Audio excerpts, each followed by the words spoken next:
Shalom, everybody. Shalom, shalom, Welcome, Brad. welcome, Hello. welcome. Good to see some familiar faces. Excellent to see you all. Oh my gosh, it's beautiful. We are studying today the Parashat Acharei Mot. Acharei Mot means after the death of. Remember in Leviticus when the two high priests, Aaron's sons, brought strange fire and they lost their life. Well, it's their death that this is talking about. Acharei Mot.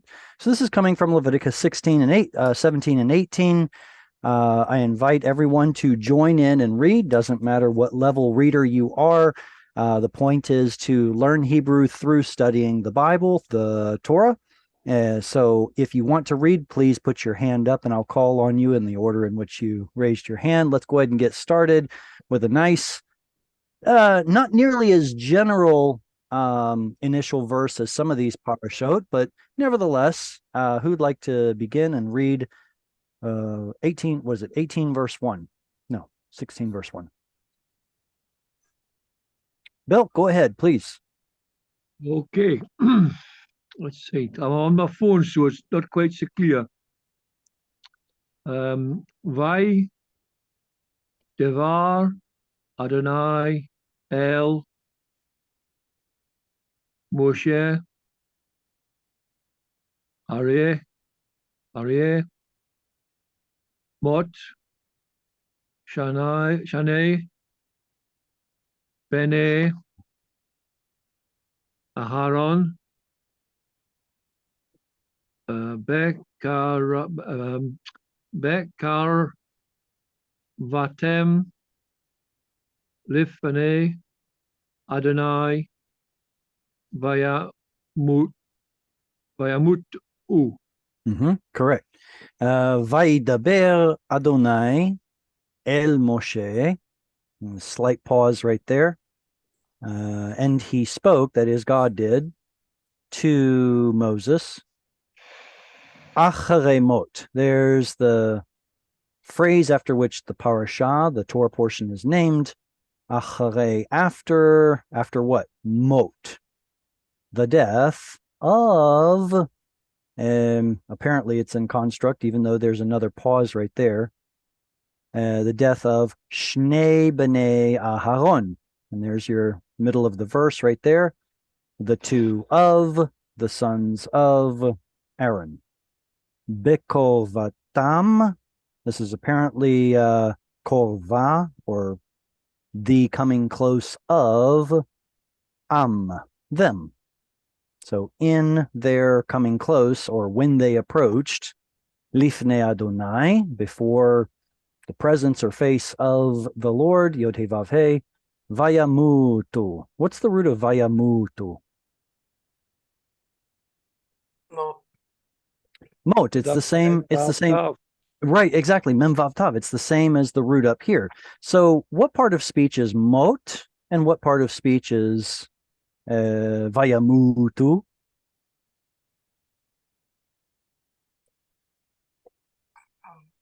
I don't know what a part of speech is.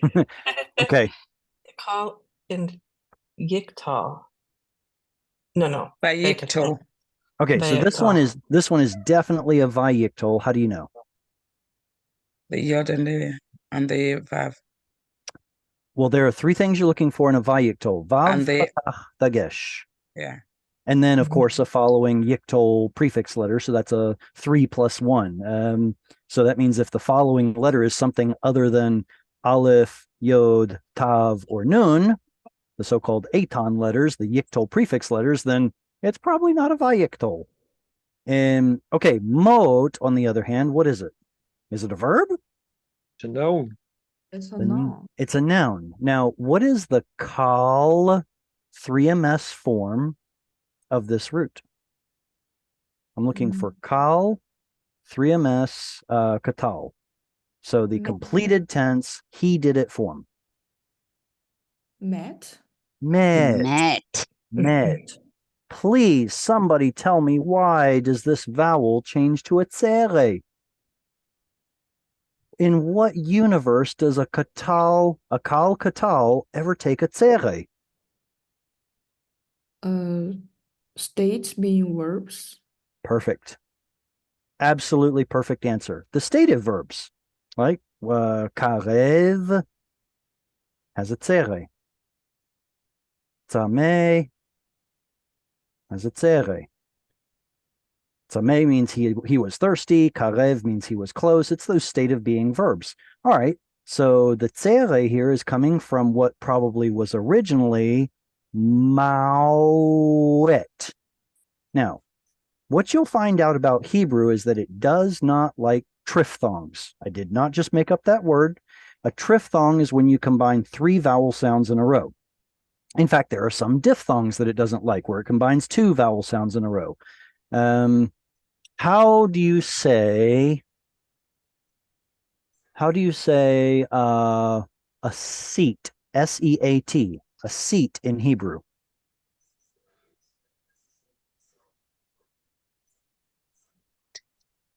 All right, let's start with an easier question. Akisa? Okay, kiseh is one of is more like a throne. Okay. What's the root for he sat? Yes. Shav? Mm-hmm. Today we know that it has a yod at the front, but what did it Yes, Shav. originally have? Vav. Originally it was a vav and it got changed to a yod. So we put a mem in the front in order to make it a noun, and we get moshav, right?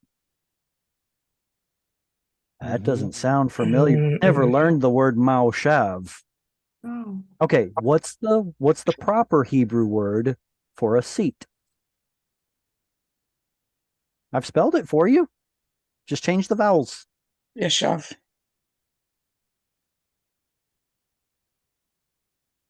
Oh, Mashav. Moshav. Very good. Shav. Moshav. How did we go from Moshav to Moshav? Easy. Diphthong. It's easier to say mo than it is mao. Okay, so that's So why. what you Go ahead. so what you're saying is in the first example, mem vav tav, you got the kamatz and the vav together. So in the top example, you've got the mem patah vav together. So that vav would change to a holem vav. Yes, but okay, so you have to figure out what the pattern of the word originally was in order to understand how we're getting this noun mot.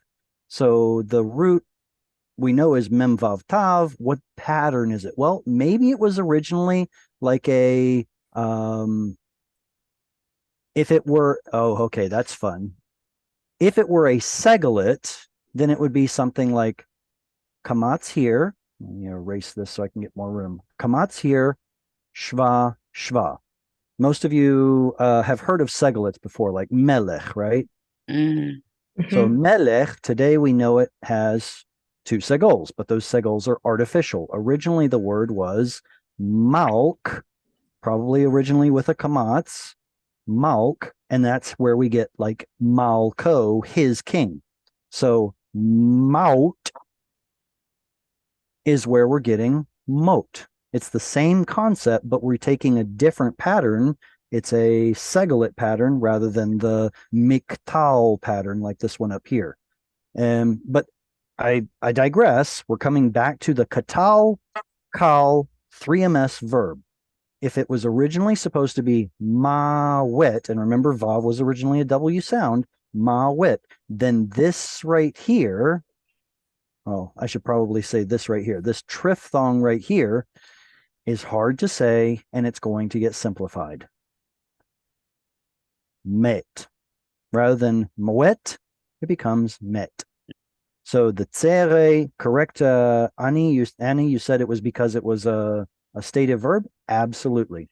This, I believe, is the only stative verb that is also hollow, meaning it has a vav or yod in the middle root letter. How did I know this was a kamatz katan under the kuf?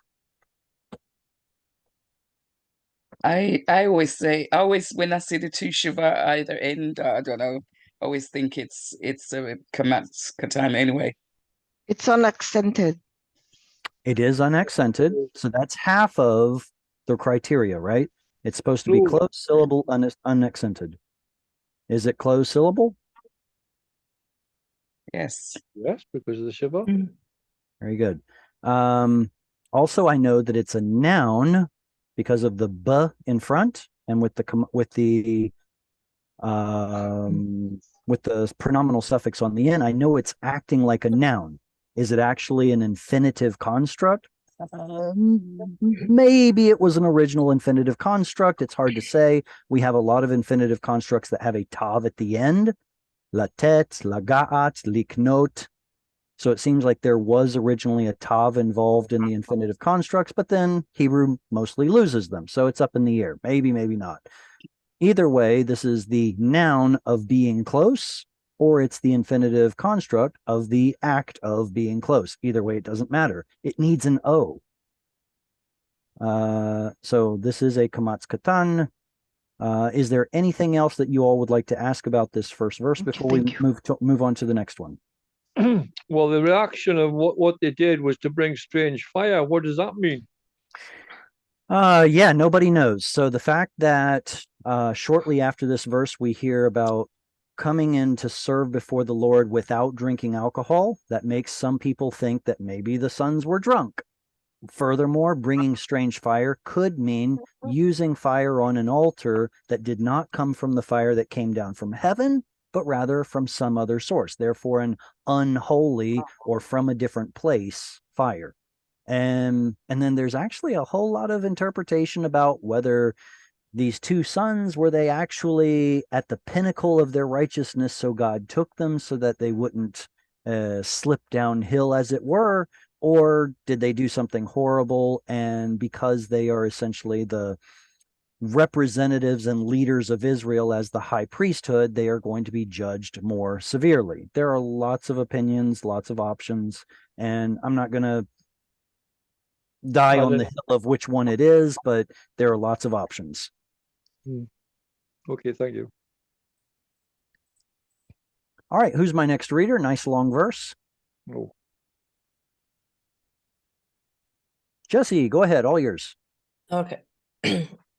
ויאמר אדוני אל משה, דבר אל אהרון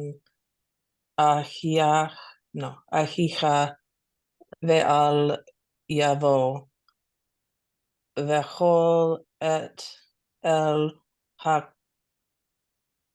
הקודש מבין לפרוכם, מבית לפרוכת אל פני הכפורת, אשר על הארון, ולא ימות כי בענן אראה על הכפורת. Hakaporet. Very good. Vayomer Adonai, and the Lord said, El Moshe, to Moses, slight pause. You would expect it because a direct speech quote, a direct quote is coming up. Daber el Aharon achicha. There's a little bit of a pause right there. It looks like an upside down segol. Well, it's a cantillation mark that's called a segol, so that's easy to remember. And speak to or unto, towards Aharon, Aaron, achicha. We'll talk about that in a second. Your brother. Va'al yavo, and not or don't he come. So don't, that he may not come, bechol et, at all or any time, el hakodesh, to the holy thing. Here it's referring to the holy place, and you can see the translator inserted that in there, but it's a noun related to holy, a holy thing, holy place. Mi bet la parochet. All right. Bayit is a house, right? Well, it's actually used in the Bible multiple times to talk about being within or inside of. So here it's mi beit, talking about from within, inside of, la parochet, which is the dividing veil. inside of the dividing veil. El Pnei HaKaporet.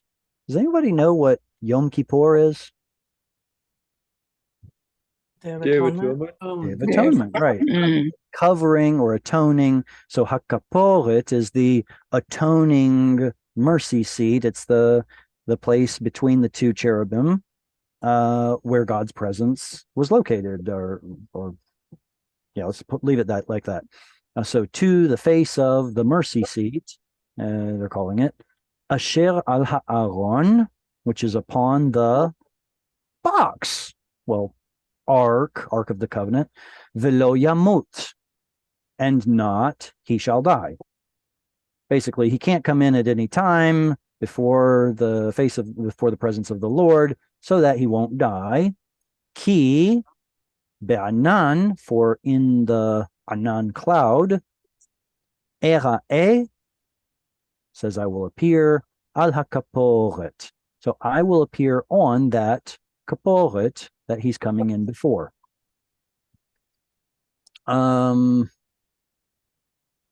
Is this the yod of plural? Brothers, your brothers? No.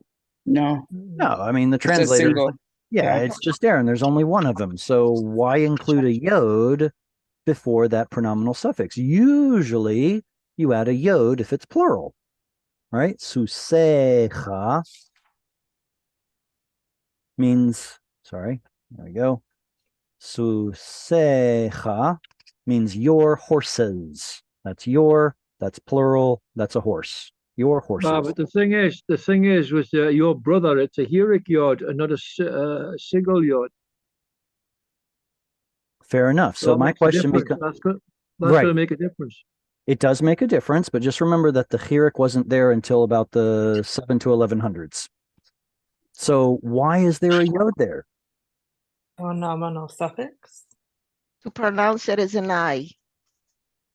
Those are correct answers, but it doesn't tell me why the yod is there. What function does it serve? It's not Vocal. part of the pronominal suffix. Ha is the pronominal suffix. That I pretty much just gave you the answer. So what's the root of the word? no, that's Aleph, hey, het yod then. Okay, Aleph Chet Yod, which was probably originally Aleph Chet Vav. How do I know this? What's the word for a sister? Ahot. Ahi. No, Hot. ahot. Ahot. Achot. So it's Aleph Chet Achot. Vav, which is the root, with a feminine tav at the end. Mm. Hmm. It's not ot plural, right? We're not talking about Mhm. sisters. It's one sister, Achot. The root was probably originally Aleph Chet Vav. And here the yod is, just like Yashav comes from Washav. So also Achucha turns into Achicha. It's easier to say. There are lots of yods and vavs going back and forth in Hebrew. Va'al yavo. I know the word lo. What's the word al? Hmm. Under. Not. No.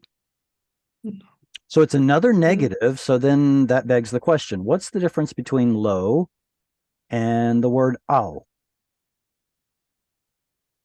When do I use one? When do I use the other? Law is like a permanent command. All you can choose. In my words. I like the direction you're taking it. I would reword it only this way. I would say that al shows the will of the speaker, meaning what we call it in Hebrew grammar is volative. It shows what somebody wants, whereas lo doesn't care what you want. It's not going to happen. It's not supposed to happen. This one shows. Well, is al not something more like an imperative, like a command? It's used as a negative imperative. Yes, it's used as a negative imperative. So I do not want that he come. Well, that's too complicated. That's clunky that's a very clunky translation. So we'll say that he may not, or that he should not.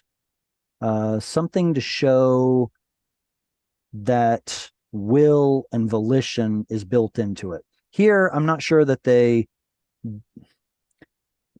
Okay, actually, I was about to say I don't think they did a perfect job here translating, but actually they did.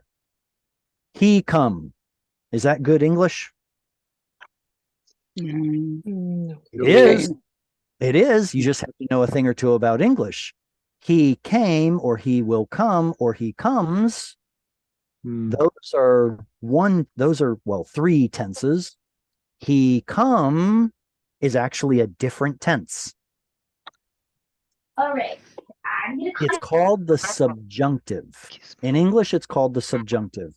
I wish that he be close to me. He be. What? He be. Yeah, it's subjunctive. It's not a regular tense that we're used to using. And that subjunctive is what's trying to capture the volative, the will of the word al. Sorry, if you in English we would say he would come, not just he come. Well, that's not entirely true. I prefer that it be this way. It be? We say that. It sounds weird when you Are you talking? You're break it talking up. old English then, not modern English. Because if I wrote something like that in an exam, I wouldn't really pass it. It depends So on you're how talking, far yeah. back you want to go. You would only have to go back about 50 years. Shakespeare time. No, not 50. No, not that far. Yes, of course, he used it, but you only have to go about 50 or maybe 100 years back. This was used in commonplace, and English just kind of lost it. Languages simplify and Yeah, because we're modern evolve over English now. time. So it's become very simple. So maybe we should just say that he may not or should not come at any time. Yes, that Though sounds better. historically, that he not come is actually correct English. All right, it's just older. Exactly. Bechol et, at all or any time.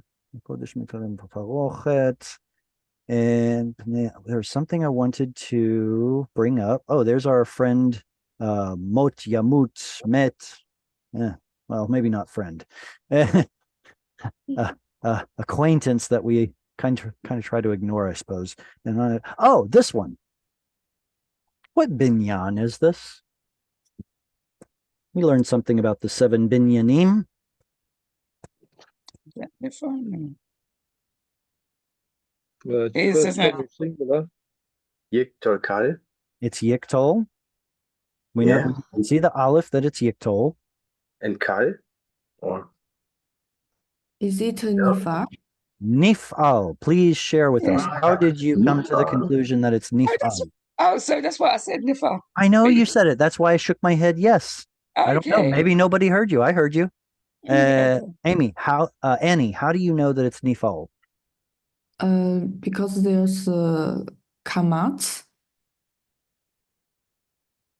That's part and yeah. te'e. What would we usually expect a yiktol nifal to look like, and why does it look different? I guess that's my question. Should have a yod. In modern Hebrew, it does. So Okay. the chirik Well, right the resh should take a dagesh, but it doesn't. you've hit the nail on the head. We expect there to be a dagesh from the missing nun, and a chirik to be under the yiktol prefix letter. E-ah, e-ah, that whole donkey making the sound to remind you it's a nifal. E-ah, e-ah. Okay, Resh says no thank you, so we have to compensate and lengthen the preceding vowel. So now it's a donkey with an accent. E-ah, e-ah. From the root, Resh Aleph, See, Yod. to see. To see. Resh Aleph Yod, to see. So Mm. I will be seen would be an uber literal translation. I will appear sounds better. Al hakaporet. And upon that covering on the Ark of the Covenant. All right, comments or questions before we move away? Who's my next reader? Step right up. Don't be shy. Angela, go ahead. Besot Yavo Aran El Akodesh Be Befar Ben Bakr oh no Bakor Bakar. It's stressed. Bakar. Yeah, okay, Bakr. And Le Ash at at Lehatat? Is that There's a chet here. Are you pronouncing the chet? like Lechatat. Lekhat at? Yeah. And Veha Il Le Leolat. Vowel hey. Leola. Oh, Leola. Lehola. There it Sorry, is. sorry. There it is. Bezot. Lehola. Bezot yavo Aharon el hakodesh. With kind of, it's like in or with this, yavo, he shall come, Aharon, Aaron shall, el hakodesh, to that holy place, bafar, with a young bull, ben bakar, a son of the cattle, lechatat, you can see the root sin in the middle, a sin something, a sin offering. Ve'ayil, okay, so young bull and a ram, le'olah. Here we get two different kinds of offerings. The chatat is a sin offering. The olah is kind of like the, you can call it like a coming near offering. It's basically a requisite, I don't want to say prerequisite. It's a requisite for almost every single thing you bring to the temple. The olah is kind of like coming together or the meeting together. It's not a sin offering per se, but it's also not a Thanksgiving offering. It's not any of those others. It's an olah. It's completely burnt up in smoke as a sweet and savory, a sweet smell before the Lord, as a prerequisite to bringing the offering you want to bring. All right, so this is how he shall come into the holy place. He has to bring this and that for this offering and that offering. So what's the root letters for the sin offering? You've got a lamed prefix, Right. right? Lamed is your preposition prefix. So that's a het, tet, aleph. Correct. And then the tav at the end is a feminine suffix. That's right. Chet, like this. Chet is the usual word for a sin. Okay. Missing the mark. So, all right. So why is there no vowel under the aleph? Quiesced. It quiesced. Yeah, All right. aleph at the end of a syllable quiesces. Now, I'm wondering which of you astute students is going to ask a very poignant question. Well, Aleph at the end of a syllable doesn't quiesce. Oh, All right. Or we'll skip it and go to your Bill. It sounded like you had a question. well, maybe I was getting a little bit confused because you got the tet and you got the het and you got a patach. Well, that could have almost been some valve adjustment. There should have been a nun in there. Ah, correct. Okay. Well, there are patterns in Hebrew that have a dagesh as part of the pattern. Not the least of which would be PL verbs, right? Dagesh is just part of the pattern. Well, there are some nouns that do the same thing. Remember, a ganav is a thief. Oops, sorry. There we go. A ganav is a thief. The dagesh in the noon is part of the root. I said root. Is part of the pattern. The pattern with a patach, dagesh, kamatz is someone who is known for doing something. Ganav means to steal, so a ganav is someone who steals. All right. So actually, for the sin offering, there's nothing really causative about it. It's just in case it's a statement. Correct. Yeah, it That's seems to right. be this kind of a pattern, but with a feminine tav on the end. Yeah. Okay. All right. Does anybody have a question before we move away? Yeah. Yes. How are you pronouncing the sin, because it's got the aleph after the shiva, how do you pronounce it, because the aleph doesn't Like pronounce, is it? like the aleph isn't even there. No, L'chatat. what you've written down the bottom, what you oh This? oh Oh, this is the word chet. That's a sin. And l'chatat is a sin offering. okay, so kit, okay, okay, yeah. All right. It's all right. So very quickly about this right here. How do you say scroll or book in Hebrew? Sefer. Sefer. Sefer. Sefer. Mm-hmm. Good. How do you say his book?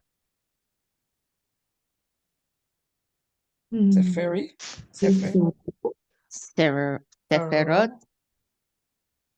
Sif- Sifro. Sefer. All right. So what was the original form of the word sefer? Well, maybe it was sifr. Sifr, which is very hard to say. That's why we introduced the segol. But the point is, the tzere right here is probably the reason that we get a tzere here, and the two shvaz is what we expect here. It's the more original form of a segolet. Chet instead of chet. Yeah, that's why I was Again. wondering about the shiva underneath. That's why I was asking you, how do you pronounce it? Mm-hmm. So aleph isn't going to take a shva. I think there's probably only one place in the Bible where an aleph actually takes a shva, and it was probably a scribal error, but you will not see generally a shva under an aleph. So what happens? It probably quiesces, or it takes a chataf vowel or a chatef vowel. Here, it would have originally been at the end of a syllable, and here we would have had some sort of case ending, like chatatu or something like that. And then case endings got lost a long time ago. So then you still get a quiesced aleph. So what the tav at the end is that just the feminine side of things? Yes, it's a feminine. It's the marker of the feminine. Okay. Much like Would that emet. would that be the original tav instead of a hey? Correct. Absolutely correct. We get to see that original tav also in the previous verse, right? The kipporet and the parochet and kaporet. So what you'll notice is that these penultimate words maintain the tav, and it's the words that have a vowel at the end where that final tav turns into a hey, like Malka. A queen, Malka, was originally Malkat. But apparently it was too hard to put a t at the end.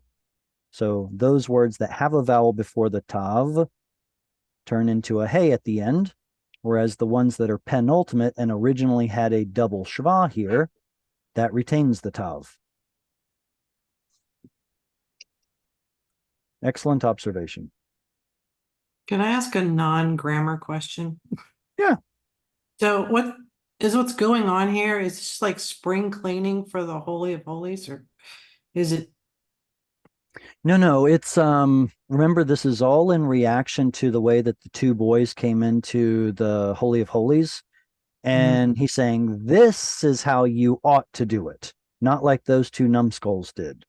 Oh, okay. But this is like what you would do to decontaminate. No, I think it's protocol. If you're going to come into the holy place, you can only do it once a year, right? But when you come into the holy place, make sure you bring this and this. Yes. So- Does that mean that the two boys didn't bring a young bull or a ram? I don't know. I wish I did. I don't. It just sounds like lack of reverence on the boys' part. It This does. is this is important. This is important. You only come in once a year before God, so to speak. So you don't take it lightly, I which these tend to, two boys may have done. I tend to agree with your opinion. I think so, but doesn't matter what I think. We need to look at all the evidence and come out with a most probable case scenario. Hmm. Ooh, nice long verse. Who's my next reader? I can read it. All right, go ahead, Yolanda. Wait, I can't see it now. Oh dear. Can anyone else not see it? Yeah, I can Yeah, I see. can see it. Okay, I got it. Super, Okay. excellent, all yours. Ketonet, Bod, Kodesh, Mhm. Yilbash, Umichnese, Vad, Yu, Al, Besharo, Uv, Avnet, Vad, Yahger, Uvmitsenefet, Bad, Yitznof, Big Day, Kodesh, Hem, Varahat, Bamaim, Et, Besaro, Ulbesham. Very good. Thank you. Ketonet bad kodesh yilbash. Slight pause. Umichtnese vad yihyu al besaro. Another slight pause. Uvaavnet bad yachgor. Bigger pause. Uvamitznefet bad yitznof. Midway point. Bigdei kodesh hem. ורחץ במים את בשרו ולבשם. Ooh, we have some good stuff here. Okay. Hey, there's another penultimate stress with an original feminine tav, kutonet. We get to read about Joseph's coat, right? The kutonet, that kutonet pasim that his father gives him. So it's some sort of a tunic, apparently. Here they call it a coat, and it's made out of bad, which in the Bible is generally linen. If I'm not mistaken, made out of flax. Kodesh, it is holy, or the coat of linen of holiness. I mean, because it's noun, noun, noun. So is it a construct chain? Oh, maybe. The coat of linen of holiness, yilbash. He shall lavash. He shall wear. Umichnase vad. What's the root of umichnase? Ket nun semek. What is kaf nun samech? What does it mean? Have anybody ever heard of a Beit Knesset or Knessia?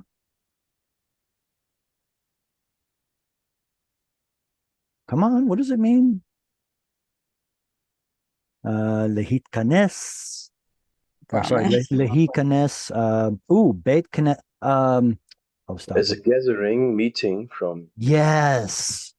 community. Yes. Right. So a Beit Knesset is a house of convening. It's a synagogue. It's the Hebrew term for a synagogue. House of convening has to do with entering. So hikanes or nichnas means to enter. So what are michnasei? They are plural nouns that have to do with entering. Enter legs here. Oh, right. Okay. Michnasayim is the modern Hebrew word for pants. 2 pant legs. Michnasayim. You can hear the ayim on the end of michnasayim because there are 2 of them. We do the same thing in English. It's not pant, it's pants. 2 of them. Ooh, michnasevad. Now, were these pants in the sense that we know it today? That's debatable. But it's certainly something that you're entering your body into, some form of a garment, and it's definitely the modern Hebrew word for pants. Sound like it's long johns. Right? Michnas, what was that? Gufiot. I think that's undergarment, long johns, gufiot. Michnasevad, undergarments of linen. Yiyu. It literally is they will be. Michnase is plural, so they will be. Does it say he shall have? No, it's plural. See that? Third common plural. They shall be. Al bisaro. Upon, beside, next to, about bisaro, his flesh, his body. Uva avnet. I don't have anything really insightful to say. About avnit. The sash that he wears is also made out of linen. Yachgor. Chagora is a belt. The verb chagar is to gird, put it around your belt line. Uva mitznefet. Again, not a whole lot here to talk about, except that, hey, look, there's the verb and there's the noun coming from the same root. They're calling it a turban, a mitznefet, also of linen. Yitznof. So he shall hat his turban. He shall, or don his turban. I don't know if that English necessarily still has a verb for donning a hat, but it's really, if I'm wrong, please correct me. I know in Hebrew, there is, at least historically, there is a different verb for each article of clothing that you put on. Now, I don't even know them all, but you chovesh kova, you put on your hat. You na'al na'alaim, you lock in or strap your shoes. Lavash, I guess, is usually used for a shirt or something. Lovesh chulza. So anyway, it's kind of funny. There's a whole section in the modern Hebrew curriculum that I took years ago on all of the different verbs related to all the different articles of clothing. It was ridiculous, like I remember it now. So that's his turban. Bigdei kodesh hem, garments of holiness are they. Implied verb are. Verachatz b'mayim, and he shall wash. Why is it he shall wash? Looks like rachatz to me. Means he washed. Bekata. Good. Could it be a katal that just has an and in front of it? Not in the context, but Very good. The context does not allow it. Morphologically, the way this word looks, could it be? Yeah, sure. But it makes no sense. He shall do this, he shall do that, and he washed. What? That doesn't make any sense at all. So vekatal makes more sense given the context. He shall wash bamayim, in the water. Wash what? Et besaro, his flesh. Ulvesham. Is a pronominal suffix. U is and, right? Is it a vekatal and? It's and Just because a of U. the spelling in it, because of the L. It's just a U. And It's Yes. just an Is it because there's a vowel Because- at the end of Basharu? That's because of the L, the it's lip- because of what follows after the lamed. Yeah. Exactly. The lamed, excuse me, it's because of the lamed. shva. It's not because of the lamed, but because of the shva under the lamed, Yeah. right? Because we can't have the le with 2 shvas at the beginning of a word.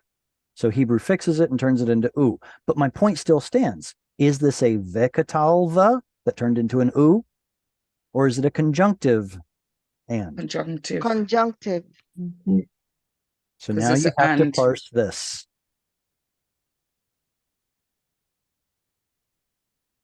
And wash them.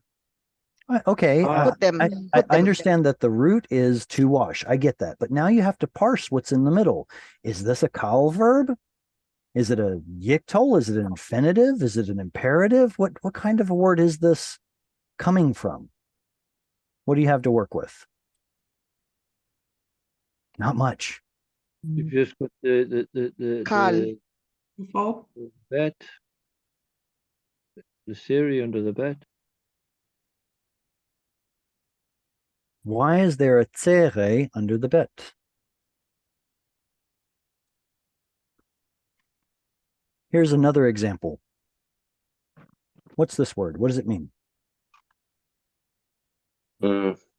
Is something I love is- him. Something like that. Yes. His na.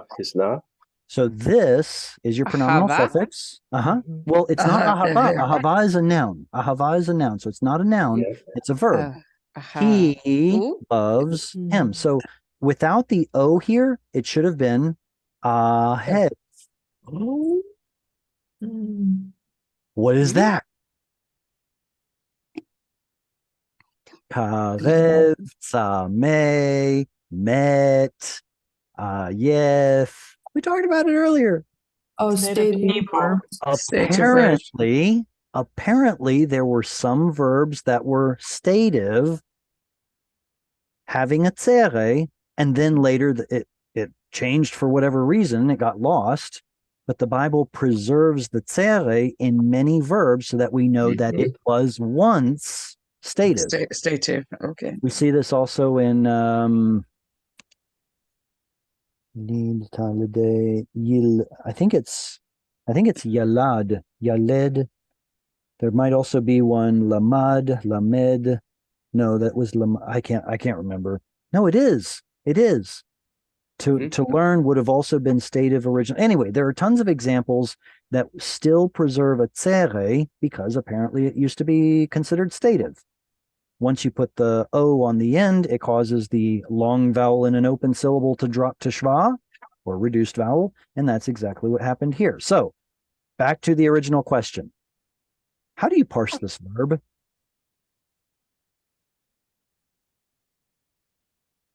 I thought we already done it, innit? Yeah, we did. We did. So just sum it all up. What is it? How do we parse this verb? Well, the valve is a conjunctive verb prefix. Then we've got the root in the middle, which is the lamed vav shem. What binyan is it? What form is it? Oh, the binam is I can't try to. Car? Yeah. No, it's Yeah. what is it? It's Kal. kal. Okay. It's a kal binyan, just like karev. And then what person, gender, number? What form is it? Oh, it's third person masculine. And what Sing, form? singular. It's a katal. It's the simplest verb. It's the simplest verb in the Bible. It's the 3ms kal katal. The only tricky thing about it is that stative tzere. Booger.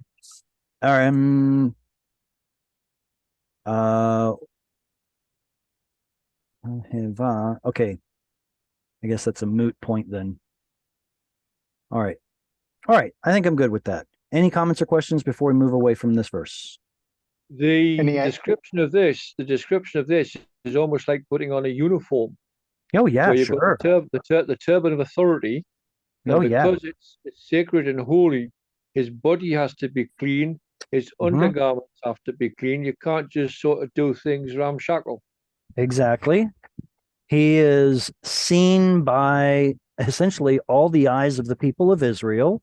He is acting as a mediator between God and Israel. Remember, he's also the high priest is also a messianic foreshadow.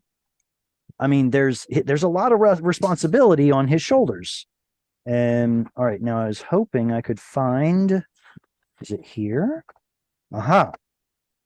All right, you all will have to be patient with me. If anybody has an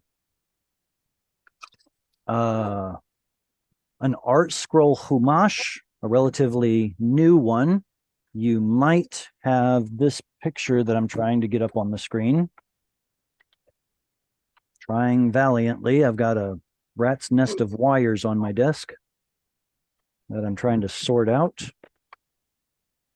There we go. All right, share. I'm going to share a new screen. Where are you? Advance. Ah, there it is. Here. Nope, not that one. Not that one either. There we go. You are now looking at my desk. This tidy as mine. Yo, yeah. Oh, I see. Somebody, Yes. somebody told, what was it? Albert Einstein. They said a cluttered desk indicates a cluttered mind. He said, well, then what does an empty desk represent? Into mine. All right. So what we just read about is the linen garment, the michnaseh, the breeches, the turban, the sash. And so here's what Art Scroll, which is very, very rabbinic, it's not Christian, has to say about the garment. This is what they essentially said. This is the normal garment. I said that wrong. This is the garment that's used when going into the Holy of Holies. It's very plain. Remember, he's got this beautiful, ornate garment that the people usually see him in. And then there's this plain, rather So humble. where's the effort? Where's the effort then on the one that he uses? I thought they had to go in with effort. If they're going to speak to God, don't they usually have to have the effort? Or all right, I don't know if I agree with this, but they're calling in this picture. They're calling. Can you even see that? They're calling the apron the ephod. yeah, because I was under the impression that the ephod was like a vest That's right. That's what I in understood. which the choshen is placed. So I would probably beg to differ with this this right here, but they know more than I do in some ways, so I but reserve if the they're right to going be into wrong. the Holy of Holies and they're communing with God, would they not have to have the effort on? No. If they're going into the Holy of Holies, it is this simple white garment. Okay. If they are ministering in the Holy of Holies somewhere other than, let me say that again. If they are ministering somewhere other than the Holy of Holies, bam, there it is. Because he has to represent the holiness, the beauty, the reverence of God before the people. But when he comes into the Holy of Holies, he is now humble. He is plain. He is lowly before an almighty God. He doesn't come in all dressed up and decorated. Oh, look at me. I'm the holy of I'm the high priest. No, you are standing before a great and awesome God. Humble yourself. Okay, so the effort is only one time is when he's ministering outside of the Holy of Holies. Because remember when David wanted to inquire of God, he said, "Bring the effort." Mm-hmm. Right, and that ties into the whole umim and tumim theology. It's mentioned a couple of times in the Bible, but apparently it had something to do with the ephod and the breastplate and the stones. It was essentially a how do we say this? It was a God-approved Ouija board. Mm. I know that doesn't sound nice. Ouija I get what boards you or mean. voodoo, but the point is you're communicating I have to with. do a sin offering for that one. That was I'm sorry, God. Yeah, I really don't know how else to explain it. No, it makes sense what you're saying because that's where it's communicating with God with all. That's what. I don't know why it makes a difference, but that's when they're communing with God. Like David wanted to commune with God to find out what God's thoughts were. Is this not a case of where actually with the ephod and the Urim and Thummim, those are decisions that are made. This is a case of representing everybody in humility before God. It's God's decision, not something that's worked out with, shall we say, a dice. Amen. I think that's a very insightful observation. Absolutely. So anyway, if anybody's interested in getting something that has all these amazing color pictures at the end that offers, all sorts of extra information about the Torah, have a look into getting yourself a chumash. Chumash. What's the root of the word chumash? Mem Five. say Hamish. 5. Exactly. Oh, yes. This in Hebrew it's hamisha chumashe Torah. The 5, this is the masculine form of the number 5, right? Chamesh oh is feminine. Amesh, yeah. Hamisha is the masculine. Chumashe is the word fifths. So it's the 5/5 of the Torah, which is to say the 5 books of Moses. So anyway, usually it's simply called Chumash, so coming from the word 5. And this particular one from Art Scroll has all that awesome stuff in the back. But I highly recommend the interlinear. If anyone's going to splurge, you might as Sorry, well. could you just put the picture back? Let me just take a picture quickly. Oh, right, yeah. I mean the cover. I will get the cover back. This is the interlinear form where it's got the English below each and every Hebrew word. It's way better. And then down here you've got Rashi and a whole bunch of commentary from rabbinicalism, and you have some Aramaic stuff right here. So, oh no. Okay. Around how much is that book? If you get it in a single volume, I think it currently runs about $50. That's good. This is the interlinear one. It's brown. You can get it in 5 volumes, so it's not quite so cumbersome. You can also get it in a smaller version. I don't have any affiliation with Art Scroll. I just want to recommend good resources when I see them. If you don't care about the interlinear, then this is the non-interlinear Stone Edition. So when you say the smaller version, does that mean each book separately? No, Okay. there is a physically small, like this right here is the smaller edition of a Siddur. You can see it's significantly smaller, but that means the font will be smaller too, but it's also cheaper. So there is a smaller version of the interlinear if your eyes can stand it. What size is yours, please? Mine is the standard size. I think they call it full size. Just don't get the what is it, student or pocket size? Don't get that unless you want it. Oh, I couldn't read those. My eyes not that good. Right, exactly. Otherwise, you'd have to get yourself one of those. Magnifying. Exactly. I got one right here. That's there we go. Now you can read it, huh? All right, let's get back to the reading. Who is my next reader?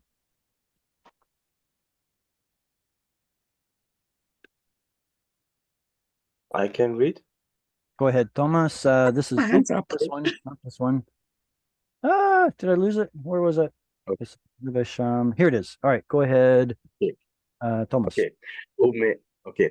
Ume'et adat b'nei Yisrael yikach shnei zeirei izim lechatat ve'ahil echad le'olah.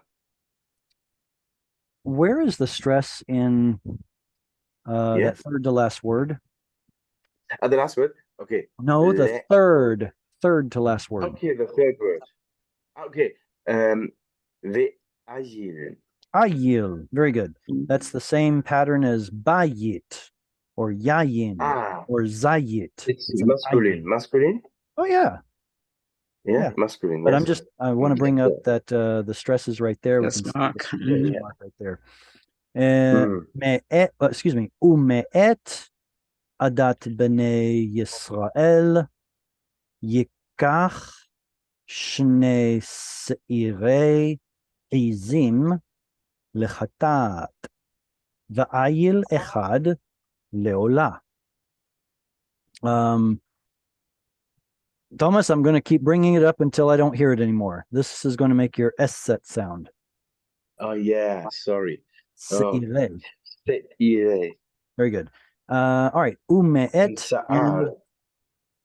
right. So a se'ir is My another word kids. for a goat, like kid goats. Yeah. Okay. Yeah. Okay. It Yeah, yeah. might or might not be related to se'ar, hair. Yeah. Yes. I'm pretty sure that some etymologies say it's not related, but it's a great way to remember it Yeah. because you think of like these shaggy goats or whatever. Maybe Yeah. not. Yeah. Ume'et, and from et is your direct object marker. Adat b'nei Yisrael, the congregation of the children, sons of Israel. Yikach, he shall take. What letter's missing? Lamed. Lekach lamed. Lamed. Lamed. Like noon usually assimilates at the end of a syllable, the word lakach will see a missing lamed. It behaves the same way as those missing noon verbs. Shnei se'irei, the two of, the kids of, izim. Now, izim is usually used in the Bible for female goats. I think there are some exceptions. So here it's probably talking about the kids of the female goats, meaning young. Lechatat, for a sin offering. The ayil echad, and a ram, one, leolah. All right, there's not much here to talk about, I don't think. Any comments or So questions? just before you go on, the dagesh and the kuf in he shall take is also representative of a lamed, not necessarily Very a nun. good. Mhm. It's here. It's representing that missing lamed from lakach. So to make sure that it was a lamed, would that be sort of the patah under the kuf? There is a patach under the kuf. It's just getting moved over because of that giant cantillation mark next to it. Yeah, So well, what I was trying to think was if it was a nun, it would be dagesh, kamatz, yurik. But you've got a dagesh, patah, yurik. let me let's see. All right, let me give you an example. Both of these words do not exist in Hebrew. Okay, I'm showing the letter that ultimately assimilated. So here we've got a noon at the front of the root. Here we've got a lamed at the front of the root. In both of them, they assimilate, leaving a dagesh. So you can see how this verb behaves like all of those noon roots that have noon at the front, the so-called pay noon verbs. It behaves just the same way. Now, I didn't understand, Bill, what you said. Do you want can you reword it so that I understand your question, or has it been answered? Sort of. Well, not necessarily, right? And as much that you could only go and say, right, in the lexicon, is it a known first root or a lamed first root when you're parsing it? That's ultimately going to be a vocabulary question. So that would be the best way to clarify that. But the word lakach is so extraordinarily common, though, Yeah, that it should be second nature. Even for even level A students, lakach shows up so much. Right. It was just the fact that there was a dagesh there. It was just the fact that the dagesh, and if it was a nun dagesh, then there would be some indication of it. Just never mind. take a step back. I would say to everyone, take a step back. When you see a strong dagesh, it simply means the letter is doubled. Then the question becomes, why is it doubled? Is it part of the pattern of the word? Is it because a letter went missing and assimilated? And if it did, then which one? That's the process I kind of go through. Oh, is this Dagesh part of the pattern, like here? Or is it an assimilated letter, like this one? And if something is assimilated, then what is it, like this one? Okay. Does anybody know what's missing in Izim? Ozen, Anun. Ozen is ears. Oh, Is but Mhm. Anun, is it missing Anun anyways? No, it's not missing a noon anyways. is It's a great guess, though. oh, I can't remember how it says. I know what is It seem. Whenever there's a root that has two of the same It's the letters same, on the yeah. second and third, it's called a geminate root, or some people call it ein, representing the second root letter being doubled. But geminate is also used. Geminate, I think that's how you spell it. Oftentimes you will get those combining together. Here's another example.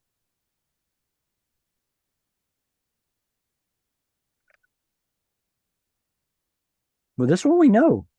What is libo? His heart. His His heart. Good. What's the root of his heart? The verb. Lamed, Oh, mm. Levav. Lev?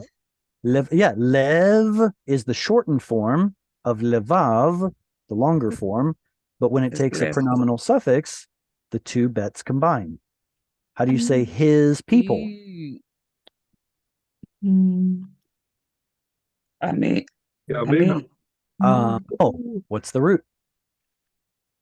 um, Ein mem mem. Okay, so should have, or it was or should have been a seglet.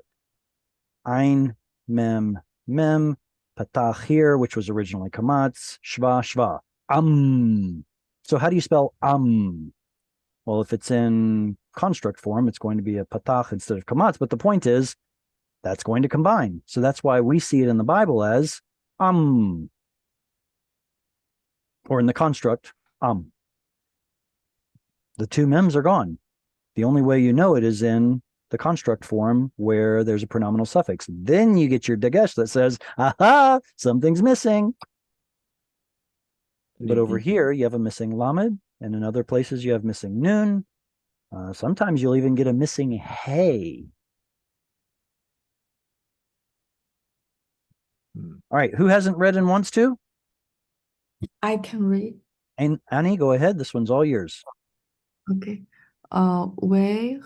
והקראו אחרון את פר החטאת אשר לו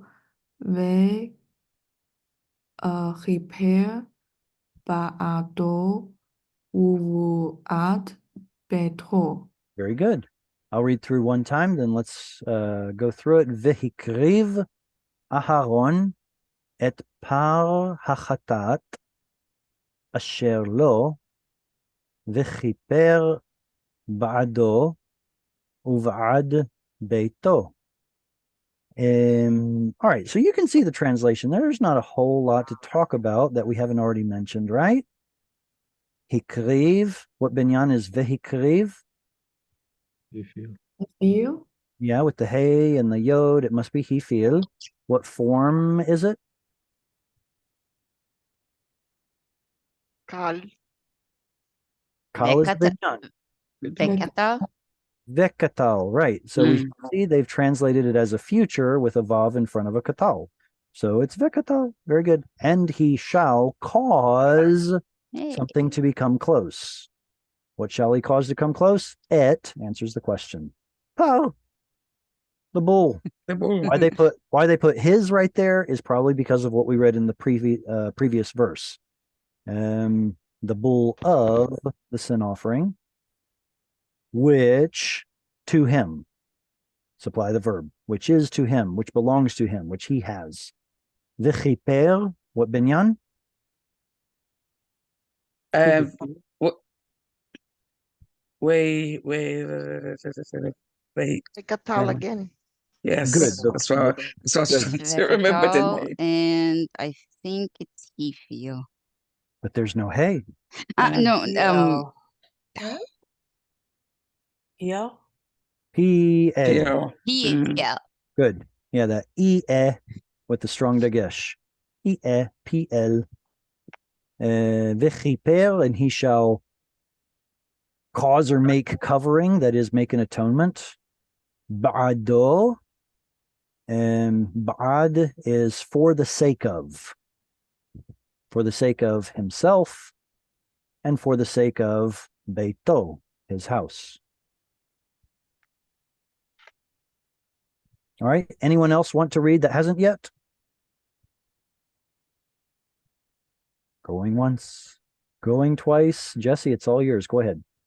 Your hand is Okay. up. ולקח את שני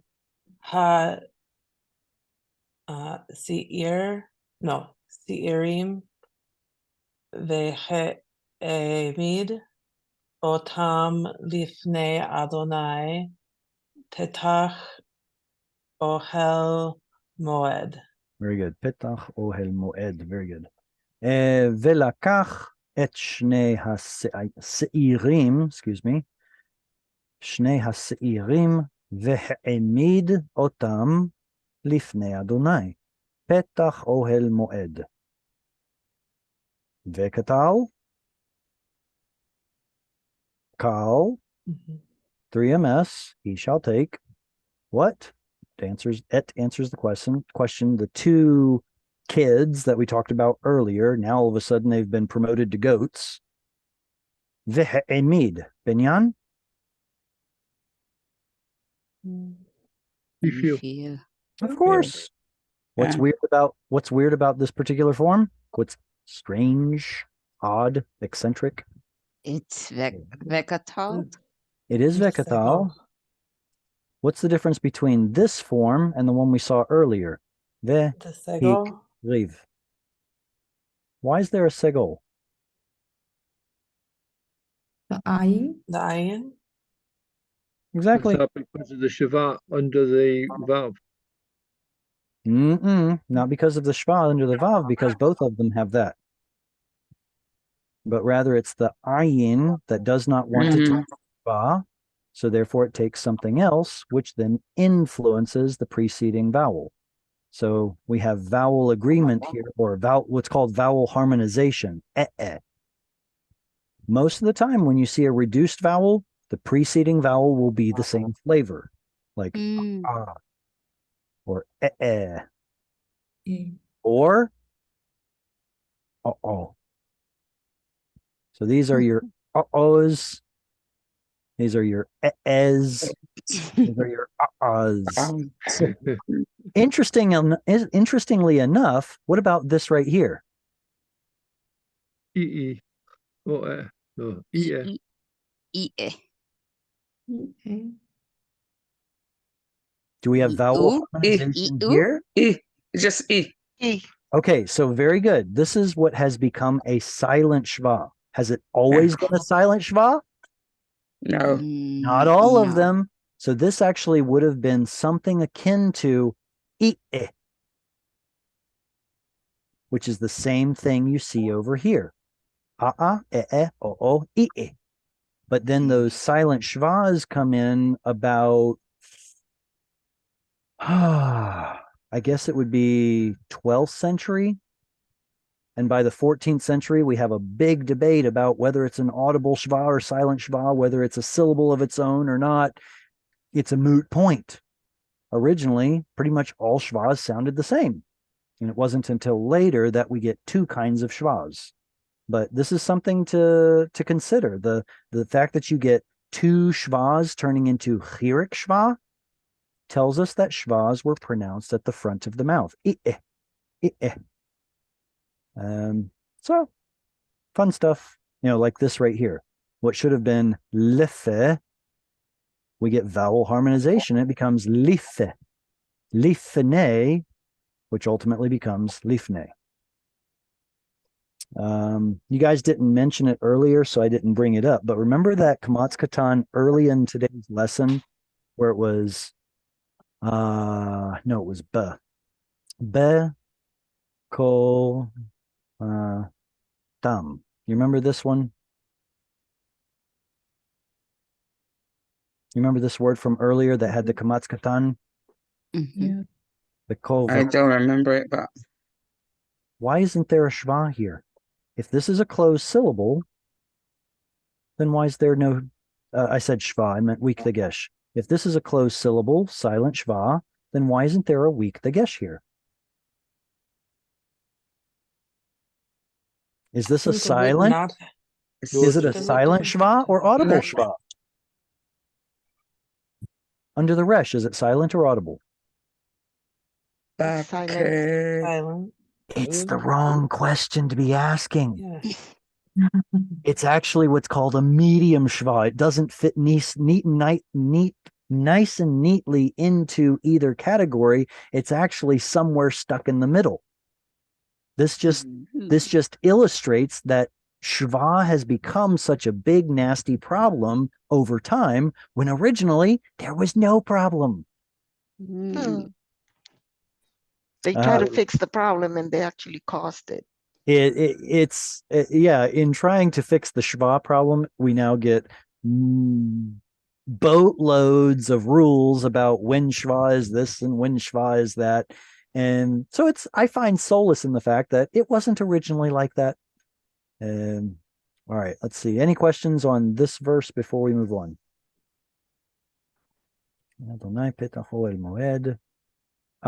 This right here at the end, petaho hel moed. How is this functioning in the sentence? This is a syntax question.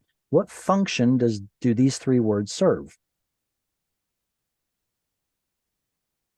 You know, this is your verb. There's your object. There's a verb. There's an object. Here's a prepositional phrase. So what's this? It's a noun of a noun. Oh yeah, it's three nouns in a row. It's a construct chain, but what function does it serve? How is it value added to the sentence? Is it a Just description. participle? Is where? Yes, there's your key word right there. Where? And what kind of a word tells us where, when, why, to what extent? The at the door. What part of speech The tells us how adverb? something, yes, there it is, tells us how something was done, to what extent, where. So Interrogative. this right here is acting like an adverbial phrase. It's telling us where it was done. Now in English, we'll typically have some sort of a ly at the end, maybe, or at least some sort of a preposition in the front. Here, there's nothing. It's just a noun out of nowhere, not really connected to anything. Well, that's odd, just throwing a noun into the sentence. Those nouns that don't really seem to fit into the rest of the sentence are probably adverbial.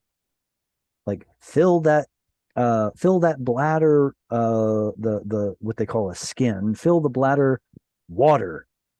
That's an example from the story of Hagar, right? She filled up the bladder, water. What? Well, adverbial. She filled it up with water. We have to include that word with in order to not sound stupid in English.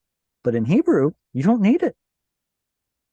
So also here, there's no real transition word to let us know that it's an adverb. It's simply right there. Correct. Yes, question. Yolanda, your microphone's on mute. Are you talking to me? Okay. All right. Who wants to read? Please put your hand up. Me. All right, go ahead, Angela. Venatan Aharon al Shene Asirim Go Goralat Lot Goralot. Goral. Ikhad, sorry. And lay God's name? oh, Adonai. Adonai. Adonai. And Vegoral. Did I say something wrong? No, I'm waiting for you to finish. Go ahead. Okay. Ehad and La Ezazel. Yeah. Very good. Venatan Aharon al Shnei Haseirim Goralot. Goral Echad Ladonai Vegoral Echad La'azazel. All right, let's start off a little easy. Goralot. Singular or plural? Plural. Plural. Masculine or feminine? And Feminine. should be feminine, but I think it's masculine. I wouldn't have asked unless it were a trick question, right? Yeah. Goral. Is it singular or plural? Singular. Masculine It or is. feminine? And masculine. Masculine. So goralot apparently is an irregular plural. It is masculine plural.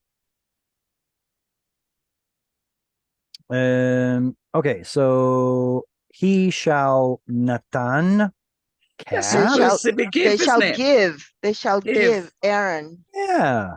Well, Aaron is your subject. Yeah.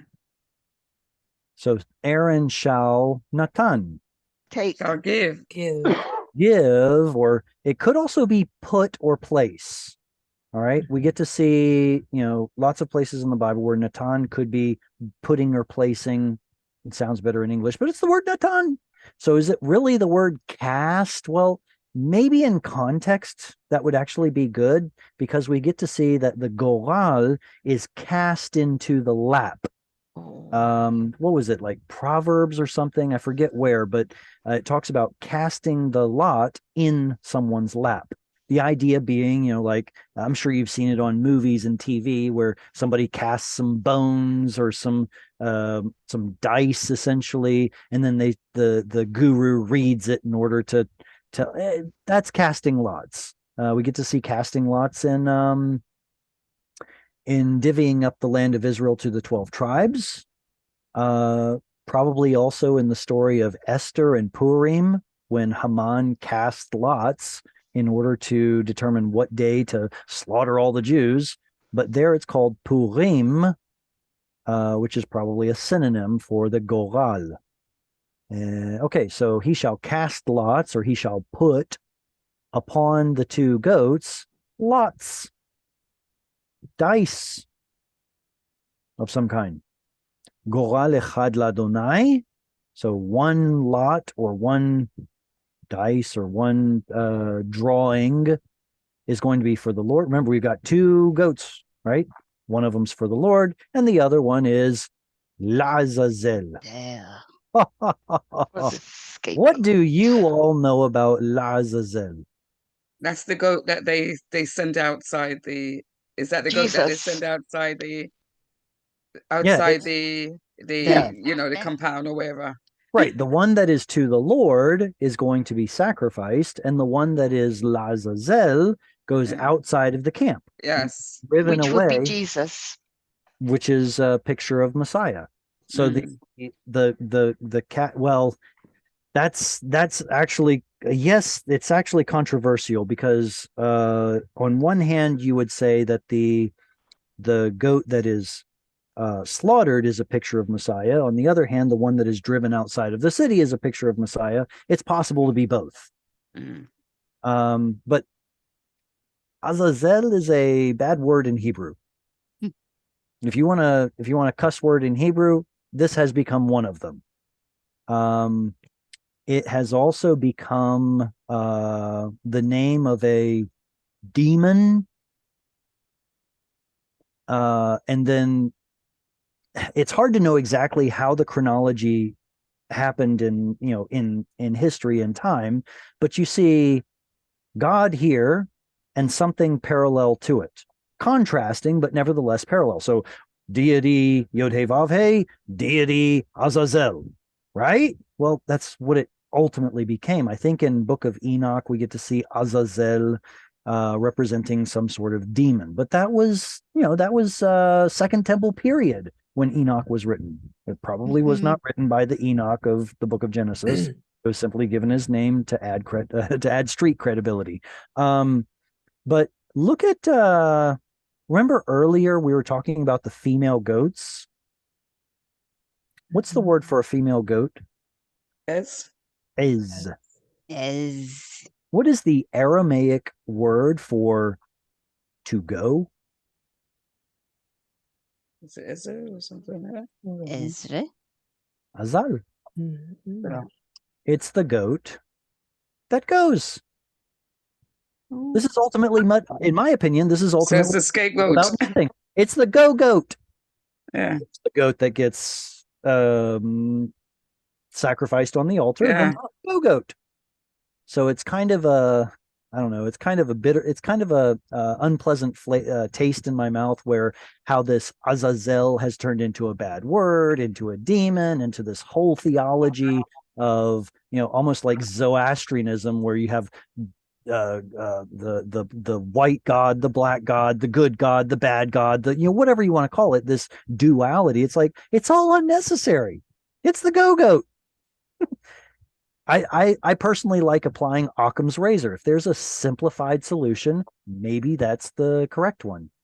And so it's just it's interesting. Now, true, Hebrew did not ultimately use azal for the verb to go, but it's in Aramaic, which means it existed in ancient, like not I won't say prehistoric, but Proto-Semitic. The original Semitic language would have had this in its vocabulary. So that this is attesting to a very old term after Hebrew no longer uses azal, but Aramaic still does. So it's a lot of fun. Good. Comments or questions on this? We have 2 minutes. Who's my last reader? Anyone? All right, I'll read them. Yolanda, it's yours. Go ahead.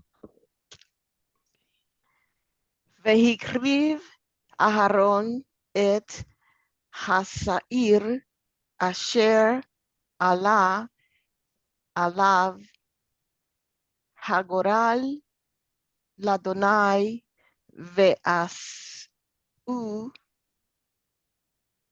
no Ve'asau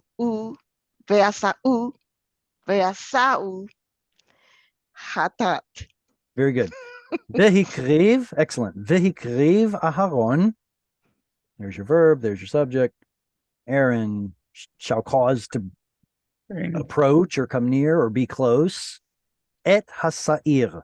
Here it's not talking about come here, little goat. This is talking about making it come closer to God. It's going up in smoke. He's bringing it close. He's sacrificing it. Well, excuse me.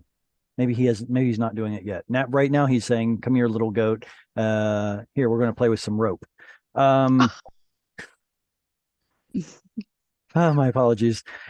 He shall cause the goat to come near. Which one? Asher Allah alav hagoral ladonai. What's the meaning of Allah? Go up. Go up. Oh, but it says fell. Wait, falling is down. Allah is up. Something's wrong here. Why would the translator have chosen the word fall? Because in their mind, they're casting the lots, and however it falls. Oh, it fell upon. Right, exactly. It falls on, this is the one that goes over here. That's the one that goes over here. And it makes me wonder, do we have something backwards? Do we have a disconnect in our minds? Is it casting something into perhaps I have no idea. I wasn't there, but I just imagine like casting something into a bowl, even if it has like water in it, and it floats up to the top and comes up a certain way, much like an 8-ball. Or I have no idea. But why would it use Allah? It came up upon. Maybe it's just figurative. I really wish I knew. Anyway, it's kind of funny to see that Allah is translated as fall, since Allah means up. Anyway, that came up upon him, that is the goral, the lot that came up upon him for the Lord. Ve'asahu. Why is there a hey here? Asa. It's the word asa. Do you mean to tell me that the hey in asa is also the hey in asahu? No. The answer is no. These are not the same hey. This one is a vowel hey, and this one is a consonantal hey. So why is there a hey in asahu or ve'asahu? I thought They ate the other hay. you should have a guess. It sounded like 3 answers all at once, and I wasn't able to catch them. Say again. They ate the hay. They And ate so the they hay? only kept one. When were vowel letters invented?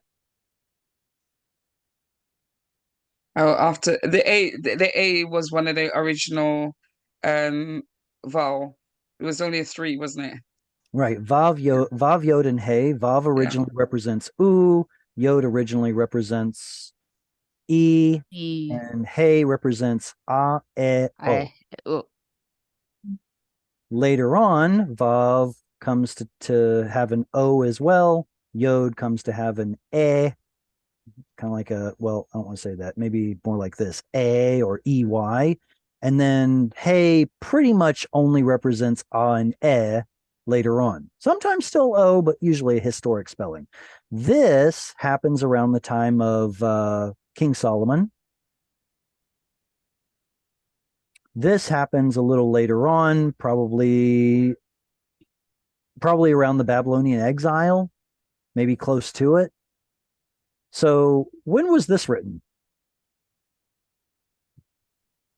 It's a trick question because the original form was probably written in the time of Moses, but its final form is going to be sometime after the Babylonian exile. So this hey in asa, it wasn't originally there. Either the verb was asa, or it could have been an original asai. And then the way we say asai got simplified and turned into asa. Then later on, somebody said, oh, there's a vowel at the end. Let's put a hey on it. So here it's a consonantal hey. But I thought consonantal heys had a dagesh in them. They have a mapik in them only when they can be mistaken for a vowel hey. Here, there's a vowel attached to the hey, so it can't be mistaken for a vowel hey. Vowel heys only come at the end of a word. This is not at the end of the word. That's a vowel hey right there. Or I shouldn't circle the kamats. That's a vowel hey. That's a vowel hey. But this one is not a final hey. It's not a vowel. All right. So why is there a hey? Here's your hint. It. Yeah, somebody said it. Was it Annie? Did you say who? Yeah. Very good. So remember that who is our pronoun, and the pronominal suffix was originally who. It wasn't until later that it turned into o. So this right here, this older form, is typically used when there should have been a preceding yod. Trying to think of a good example. No,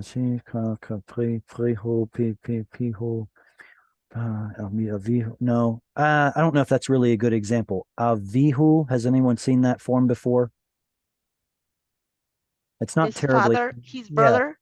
Yeah, Avihu would be his father. It's not terribly Mhm. common, but it does exist. It later turned into Aviv, like this, where the hey simply dropped out because gutturals aren't pronounced later on in biblical history.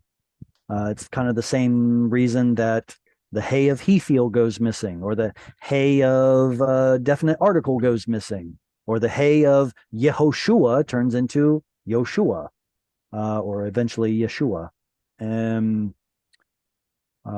So yeah, heys go missing, but this is your original form right there. And in fact, it still exists in the plural form, a lot more often in the plural form as ehu.